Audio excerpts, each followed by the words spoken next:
Xavier Soto Talks, el podcast donde aprenderás de política.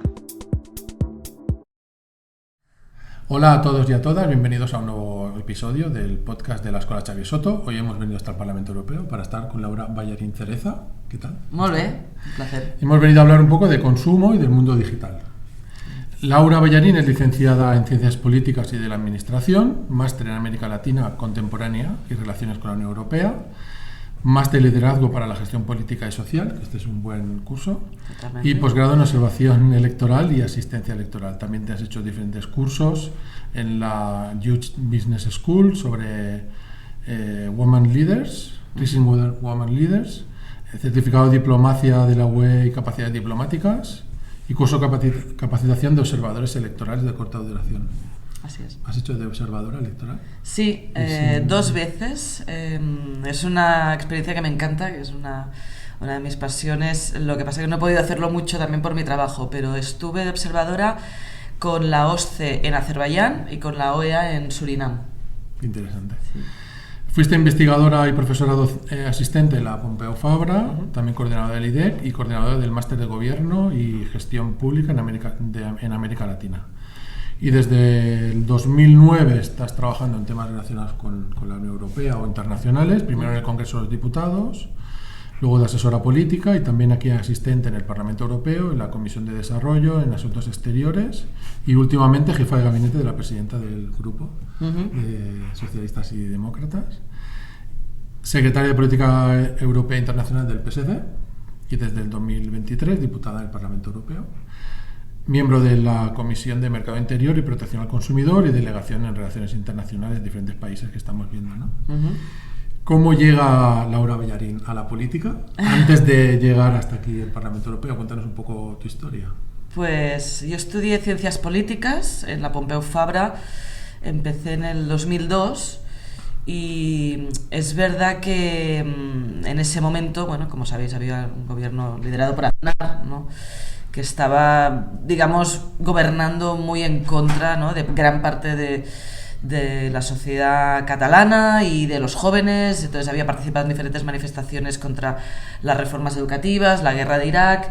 Y bueno, básicamente al iniciar esta carrera, que me encantó estudiar, creo que es una carrera muy muy bonita, que tocas de todo, pero me pareció que no era suficiente, tenía que hacer un paso más, ¿no?, en mi implicación y aportar un poco, bueno, mi granito de arena, ¿no?, al bien común, ¿no?, que decís. Y entonces empecé a militar en Juventudes, en las Juventudes Socialistas, pues al 2003, yo creo, bueno, al poquito de empezar la carrera. Muy bien. Xavier Soto, que es el nombre que coge la escuela, que fue el diputado catalán, tenía también un compromiso, un objetivo que era transformar la sociedad y construir un mundo mejor, justo y solidario. Sobre todo reivindicaba los derechos de los jóvenes en aquella época en el Parlamento. Hoy en día, ¿qué te preocupa a ti de la sociedad actual o del mundo actual que estamos viviendo? Pues me preocupa, o sea, digamos, por un lado, las guerras, digamos, ilegales y sobre todo un poco el individualismo que vemos que nos hace, yo creo, olvidar, ¿no?, las desigualdades que existen en nuestra sociedad, tanto dentro de Europa como fuera. Yo creo que Europa es un lugar privilegiado de paz, de prosperidad, de bienestar, como no hay igual en el mundo, y somos muy privilegiados por haber nacido aquí. Y eso no quiere decir, nosotros tenemos muchos problemas y muchas desigualdades que como socialistas catalanes pues luchamos día a día, ¿no?, para hacer que nuestra sociedad sea mejor. A nivel de Cataluña podría decirte, me preocupa mucho el acceso a la vivienda por parte de los jóvenes, que eso no solo es el acceso a la vivienda, o sea, tiene una serie de consecuencias muy graves. Exacto, de proyecto vital, ¿no?, de emancipación, de retraso de la natalidad o de incluso de salud mental, de cómo afrontan no solo los jóvenes, sino mucha parte de nuestra sociedad el día a día. Y eso por un lado. Y por el otro, que no nos olvidemos un poco de eso, de ese privilegio y de las enormes dificultades, desigualdades y grandes retos que son hambrunas, sequías y guerras que hay en el resto del mundo, ¿no? Hablemos un poco de tu trabajo aquí en el Parlamento Europeo y hemos seleccionado un poco 2 temas. Un mundo un tema bastante amplio y bastante importante y novedoso, que es el mundo digital. Y vemos que estáis trabajando o habéis trabajado una ley de servicios digitales. Cuéntanos un poco qué incluye esta ley o qué protege, qué derechos nuevos. Pues mira, cuando hablamos de transición digital aquí en el Parlamento Europeo, en las instituciones, es una de las dos grandes transiciones que hemos llevado a cabo en esta legislatura, ¿no? Hablamos incluso de transiciones gemelas. Un lado está la transición verde, y creo que hablaréis de eso en otros programas seguramente. La otra es la transición digital, ¿no? Y es básicamente cómo Europa nos dotamos de herramientas, de leyes, para poder, por un lado, liderar esta transformación, porque nos estábamos quedando bastante atrás en relación a otras áreas del mundo, sobre todo en relación a Estados Unidos, claramente, pero también China, y cómo nosotros podemos seguir un poco en la bandera de la innovación, de la competitividad de nuestras empresas, y por otro lado, cómo nos protegemos ante este enorme reto, ¿no? Que es uno de los grandes retos de nuestro siglo. La Ley de Servicios Digitales, en concreto, es una ley que intenta poner coto, si podemos decirlo así, a las grandes plataformas que usamos día a día todos y todas, ¿no?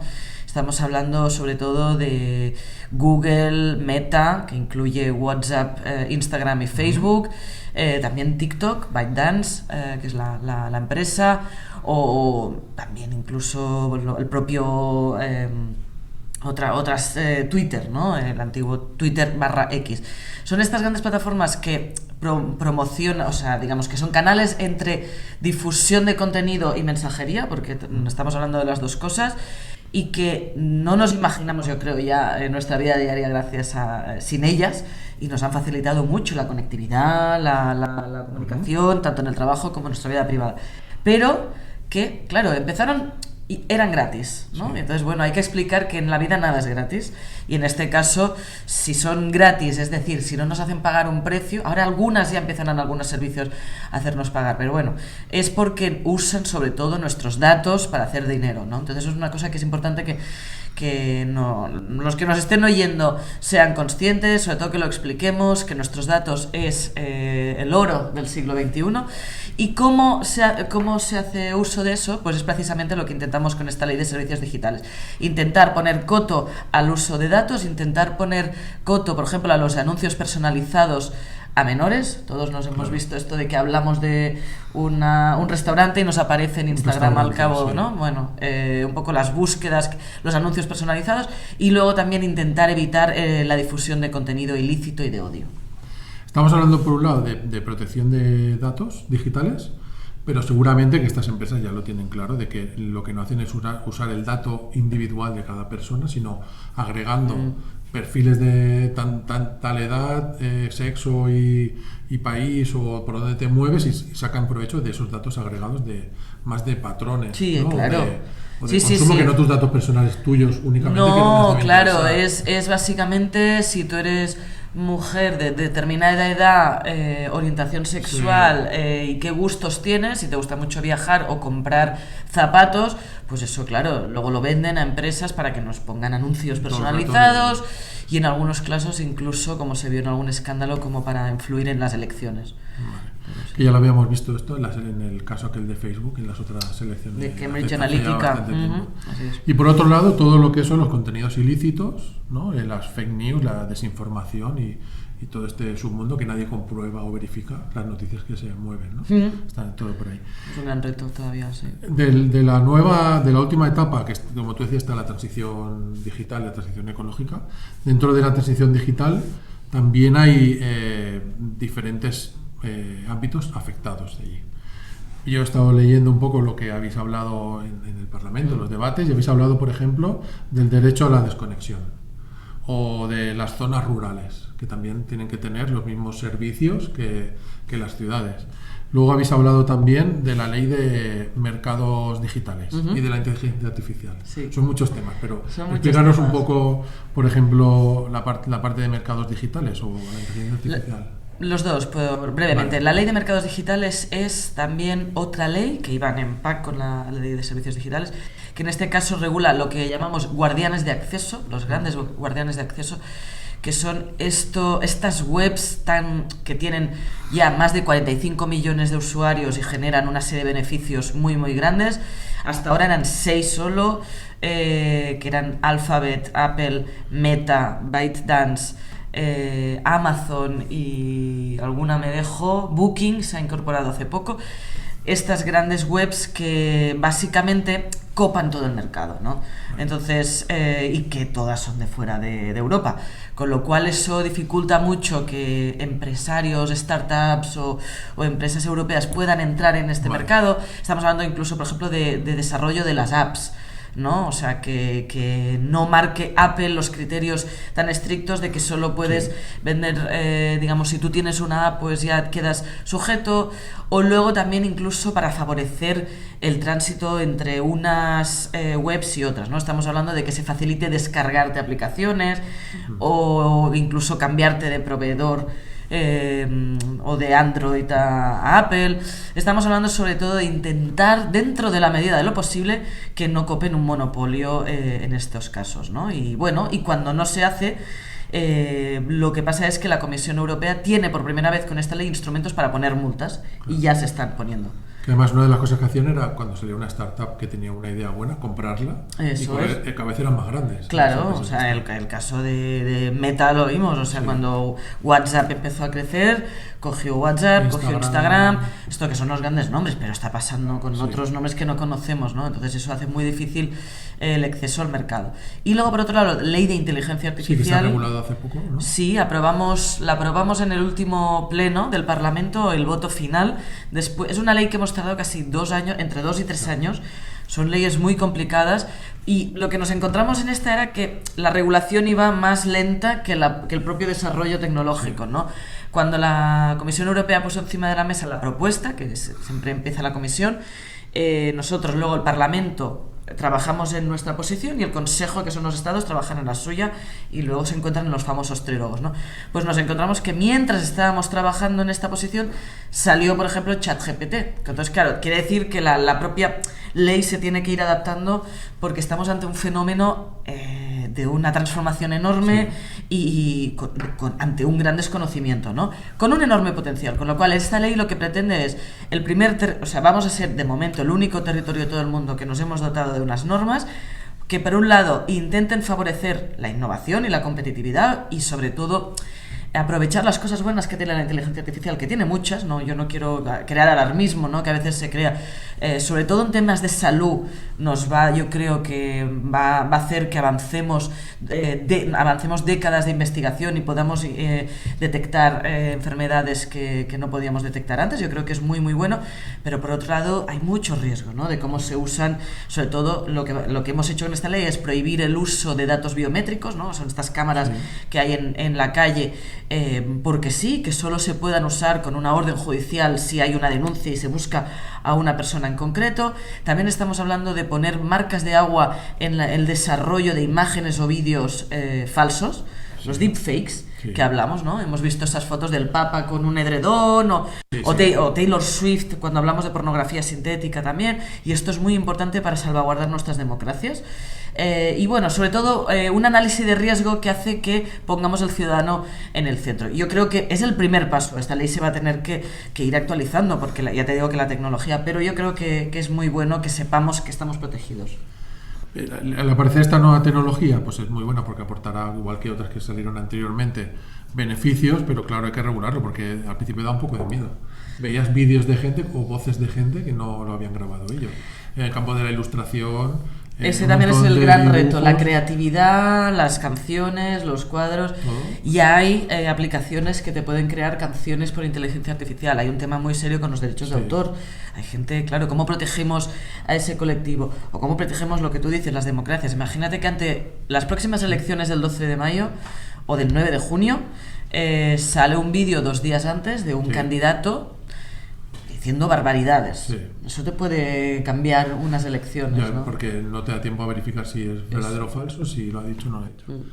Es bastante interesante que por lo menos, o bastante responsable que tengamos a la Unión Europea pensando en estos temas Eso. que luego desde los países sería muy Luego difícil habrá de que... regular. Exacto, sí, un Estado no tiene capacidad, pero entonces se dan ese marco para que luego se transpongan y digamos que se especifique en cada caso lo que es más importante para el Estado. Sí, una de los objetivos que teníamos al grabar este podcast y otros que hemos venido a grabar aquí en la Unión Europea era acercar un poco a nuestra militancia y a la gente que nos sigue qué se hace aquí en el Parlamento Europeo, ¿no? Muy Y útil. estamos viendo que son cosas que a lo mejor desde los países o de lo local es muy difícil llegar a incidir, pero desde Europa es fácil marcar un criterio para todos los países y que luego no haya competencia entre países o desfalcos.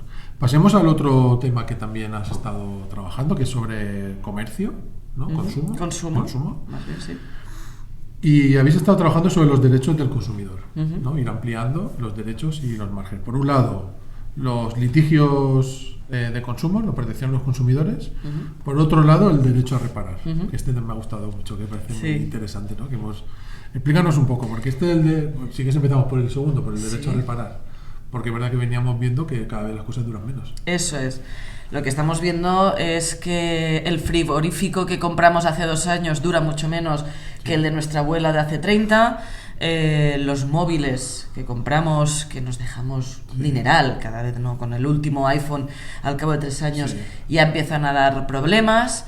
Y sobre todo, luego, o sea, estamos hablando por un lado de la obsolescencia programada, todos conocemos eso, ¿no? De cómo, sobre todo en electrodomésticos, la tecnología se ha manipulado para que dure mucho menos y tengas que ir a repararlo o a cambiarlo. Y luego la reparación, que también se nos ha complicado muchísimo. Y cuando vamos a una tienda, primero hay pocas tiendas de reparación. Muy pocas. Y luego las piezas no llegan, van a tardar mucho, es carísimo.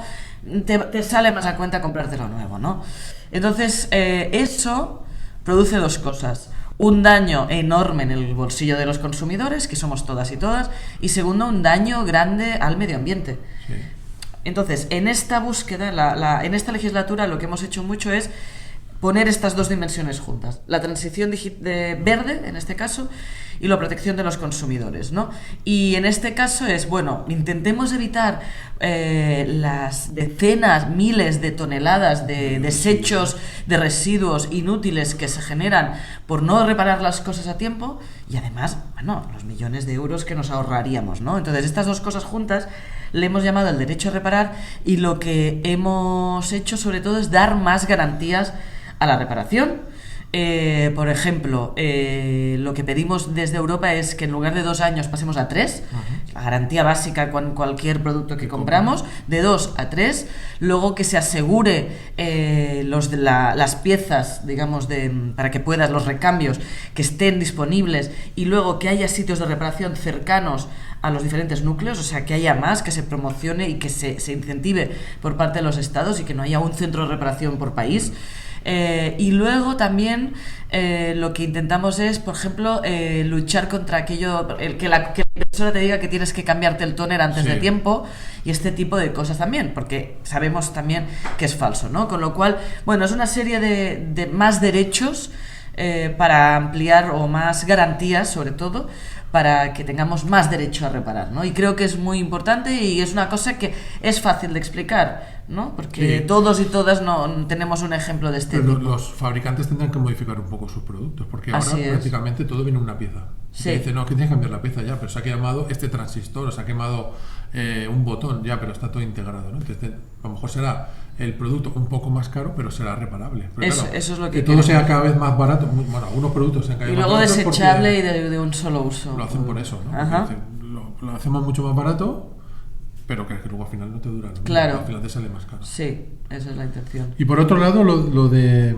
los derechos del consumidor. La resolución Litigios alternativa de consumidor. litigios. Este ha sido un informe que he llevado yo como ponente Sí. y estoy, digamos, especialmente orgullosa, ¿no? Porque en el poquito tiempo que llevo de diputada, pues he podido ser ponente de este informe y al ser ponente, pues oye, tienes, digamos, un papel más destacado. Hablamos de una revisión de directiva, una revisión de ley sobre resolución alternativa de litigios, que el nombre es como muy pomposo, pero de lo Yo que estuve viendo tu vídeo de la intervención Sí. y dice que cuando una persona tiene un problema con una empresa es cuando empieza el periplo, Eso es. ¿no? Viene a resolver esto, porque hemos visto, si se te estropea, pues te compras otro y ya está. Pero si tú tienes un perjuicio de esta empresa y quieres reclamar... Eso es una reclamación de nuestros derechos como consumidores y sabemos lo que nos cuesta, ¿no? O sea que siempre es muy difícil y cuanto más grande la empresa, más difícil y peor. Con lo cual esto lo que intenta es dar una alternativa o otra vía para reclamar nuestros derechos, ¿no? Y eso quiere decir, cuando nosotros tenemos, sobre todo, gran problema con las aerolíneas, a todos nos ha pasado, vuelos retrasados, cancelados y sin mucha compensación, ¿no? Nos encontramos muy indefensos y luego es muy difícil, no sabemos cómo hacerlo, el tiempo, el dinero, con lo cual... Por un lado tenemos la vía clásica de reclamar en la web y pedir compensación, funciona o no funciona, yo he tenido experiencias de todo, o tenemos el caso de irnos a un juzgado y denunciar a una empresa porque no nos ha prestado el servicio por el cual hemos pagado y nos vamos a un juicio. Pocas personas, yo no conozco a casi nadie, ¿no? Tiene que ser una cosa, pues... un caso a lo mejor pues muy repetido o que ya se hayan acumulado unos factores muy grandes que creas que hay una justicia muy fuerte y te vas pues con a lo mejor una compañía telefónica que te ha cobrado cosas durante mucho tiempo que no debería, compañías energéticas, eléctricas, que también tenemos muchos problemas con las facturas. Pero entonces, entre esas dos vías... muchas veces por pequeñas cantidades dices... no lo haces, te da pereza y tal. Entonces, entre esas dos vías... la clásica de reclamar nuestros derechos y la judicial, hay una tercera que es la alternativa, que son unos organismos que se llaman entidades de resolución alternativa de conflictos, que son básicamente profesionales que se dedican a mediar. Entonces hablamos de arbitraje, de mediación, y eso hay 137 entidades reconocidas en toda Europa. En España tenemos todavía pocas, pero bueno, ya hay algunas con las cuales nosotros nos podríamos dirigir allí y decirle, mira, tengo este problema, no sé cómo hacerlo, y que esos organismos nos llaman a nosotros, nos llaman a la empresa y nos ponemos a mediar, ¿no? Y este informe lo que hace es sobre todo hacer que eso sea más ágil, que incorporemos, por ejemplo, porque eso venía de una ley del 2013, ¿no? Y ha cambiado todo mucho, el comercio ha cambiado mucho, sobre todo comercio digital, ¿no? A través de la pandemia ya compramos muchísimo más a través de online y luego es muy difícil reclamar, ¿no? Entonces, bueno, sobre todo intentamos abordar lo que es el comercio online, que también podamos reclamar nuestros derechos ya no solo con lo que hemos comprado, sino también la publicidad engañosa, los patrones oscuros, bueno, eso, y sobre todo lo que hacemos en este informe, que es la posición del Parlamento, todavía deberíamos negociarla con el Consejo después de las elecciones europeas, obligar a las compañías aéreas a que formen parte de estos de este sistema de arbitraje, porque sabemos que es uno de los sectores donde más reclamaciones se acumulan. Yo tuve un problema con una cosa que compré por internet. De un anuncio de Instagram compré una cosa que era un juguete para mi sobrino y luego me enviaron otro que era diferente. Y a través de una gran plataforma conseguí que me devolvieran la mitad del dinero, pero claro, me habían encalomado un producto que no era el que yo quería. Yo quería el otro, que era el bueno, y al final pues me tuve que quedar con este.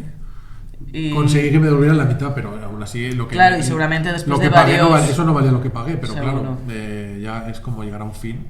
Y para seguir reclamando a lo mejor por 50 euros, pues ya tiras la tuya. Juegan con eso. Muchas empresas se aprovechan de esto. Otra de las cosas que he visto, un concepto que se llama greenwashing, que así no lo puedes explicar, porque seguramente mucha gente también lo ha oído. He visto el ecoblanqueo.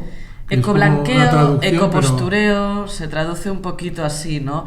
Es ese fenómeno que básicamente las empresas que venden productos o servicios, sobre todo productos, saben que lo verde vende, porque hay una concienciación cada vez mayor de lucha contra el cambio climático y todos queremos contribuir a ello si tenemos un poco de conciencia cívica y un poco de solidaria, decir, vale, una emergencia climática, yo con mis compras también quiero contribuir a ello.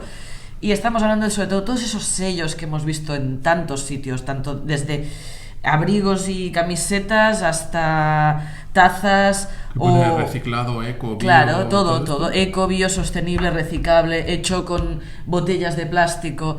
Y lo que la Comisión Europea ha hecho es un estudio en profundidad en los últimos años y ha llegado a la conclusión de que más del 50%, de hecho el 53% de todos estos sellos, alegaciones o reclamos verdes son falsas.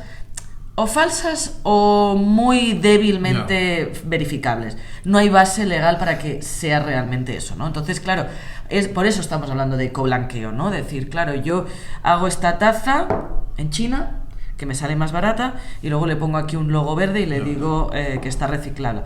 Con lo cual, una persona cuando llega al supermercado dice, hombre, entre una taza no ecológica o que no haya contribuya o una que sí, pues hombre, mira, le pago un poquito más, pero yo contribuyo. Pero claro, esto es falso, ¿no? En algunos casos. Entonces, primero, para luchar contra las alegaciones falsas y evitar y proteger a los consumidores que cuando compren en base a un reclamo verde lo sea de verdad, y por otro lado para proteger a los que sí que lo hacen bien, ¿no? Porque también es importante, hay muchas empresas que sí que lo hacen bien, entonces eso también es competencia desleal.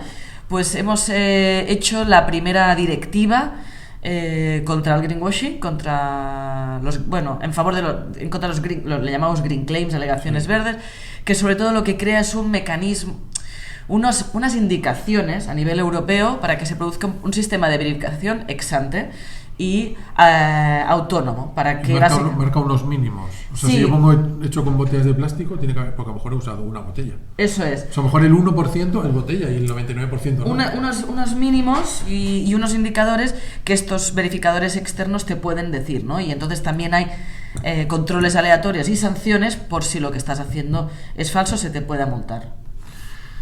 Es interesante esto, porque es verdad que muchas veces compras cosas y pone papel reciclado o hecho con no sé qué y luego no sabes qué. Y lo haces con toda tu buena voluntad. En la alimentación ya existe algo parecido, que por ejemplo los yogures o el zumo, si llevan más de un porcentaje, es una foto, y si no, tiene que ser un dibujo. Ah, mira. Sí, creo que algo así, los yogures o el zumo, que te pone tanto por ciento de zumo. Sí. A partir de un porcentaje no lo sé, ahora me he acordado ahora y no sé qué porcentaje es, pero si es a partir de un porcentaje pueden poner una foto, si es de naranja, por ejemplo, foto, y si tiene menos de un porcentaje tiene que ser un dibujo de una naranja, pero no una foto, porque engañas. Pues sí, pues está es de este interesante estilo. Que los consumidores puedan tener un poco más de información. Por supuesto. Y aprovechando que estamos cerca de las elecciones del 9 de junio, queremos pues que nos expliques un poco todo esto que hemos hablado ahora, que es importante, pues son decisiones que se toman aquí en Europa, pero que llegan a todos los países, igual que la financiación, igual que proyectos que salen de aquí y todo. ¿Por qué debemos votar en las elecciones europeas por un lado, pero por qué debemos votar socialista, claro, evidentemente? Pues mira, son unas elecciones cruciales y más cruciales que nunca. ¿Por qué? Porque nos jugamos el modelo de Europa, ¿no?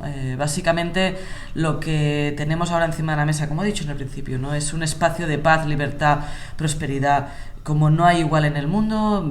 Sabemos de dónde viene la Unión Europea, ¿no? De 2 guerras mundiales y un continente en cenizas, empobrecido, y gracias a este proyecto en el que ahora 27 países nos juntamos, nos decimos, bueno, vamos a trabajar por el bien de nuestra ciudadanía, la prosperidad y un sistema de bienestar único en el mundo, y en favor de libertades y derechos, ahora está muy en riesgo. ¿Por qué? Porque vemos un auge de extrema derecha, de fuerzas de extrema derecha en muchos países de la Unión Europea.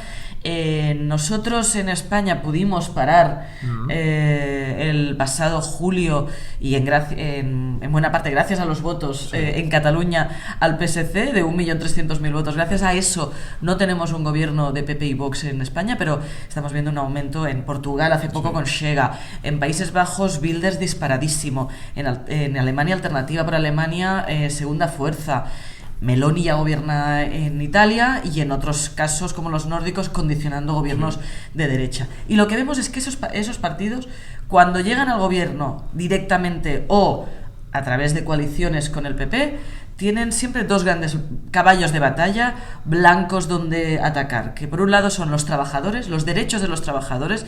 Estamos viendo como en países como en Finlandia se está poniendo en duda el derecho a la huelga, derecho histórico que nos da a los trabajadores.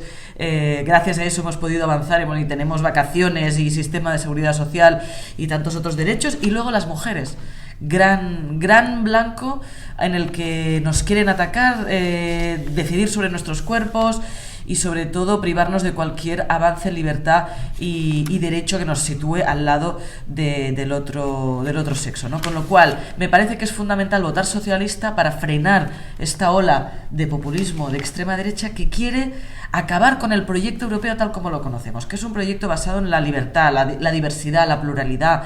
El lema es unidos en la diversidad, ¿no? Que somos estos países con tantas lenguas diferentes, tantas culturas, y que sobre todo se nos respeten las diferentes orientaciones sexuales, religiosas, culturales.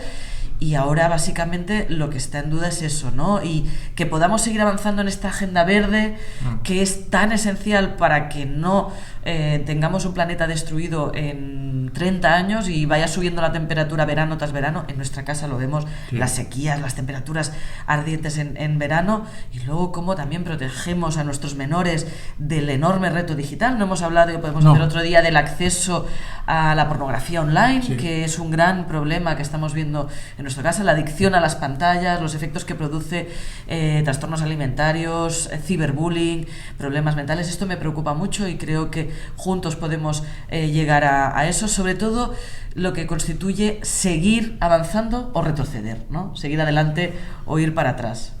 Es muy interesante que conservemos y que aumentemos lo que es la institución de la Unión Europea en sus diferentes, en el Parlamento, en la Comisión y todo, porque se regula y se deciden cosas desde aquí que nos afectan en los países y que de una buena manera los países independientes sería muy difícil que lo pudieran hacer, o que habría mucha competencia entre países, con lo cual está bien que venga desde aquí.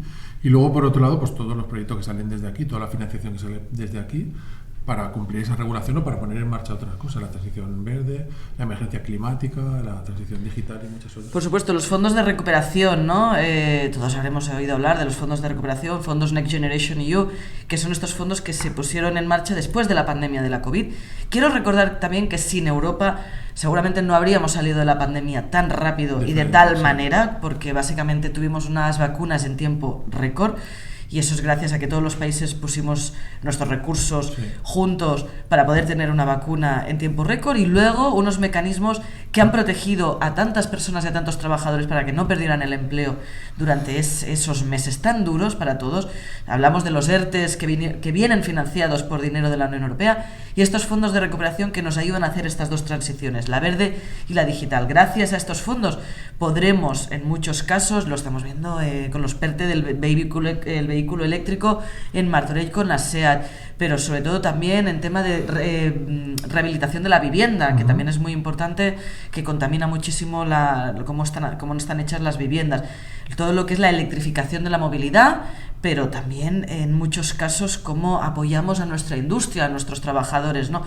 Es importante que ese dinero sepamos de dónde viene, que viene por parte de Europa, pero sobre todo también que Europa no es una cosa lejana. Esto yo sé que cuesta mucho, ¿no? Y nos dicen siempre que venís aquí los grupos de visitantes y cuando hablamos con diferentes... Europa queda muy lejos. Europa es Manresa, es Terrassa, es Barcelona y es Viella. Europa somos todos, lo que pasa que es verdad que a lo mejor Bruselas queda lejos, pero lo que hacemos aquí tiene una aplicación directa en nuestro día a día, y es la calidad del aire, es la calidad del agua, es sobre todo pues eso, ¿no? El ciclo de vida de los productos, o incluso os acordáis el aceite de oliva, que antes cuando ibas a un restaurante tenías una aceitera y ahora es obligado que sea una botella para evitar, porque sabíamos que eso y era de muy peor calidad. Bueno, pues eso es un poco todo lo que es Europa, y no quiero olvidar la dimensión exterior, que no hemos hablado tampoco de eso.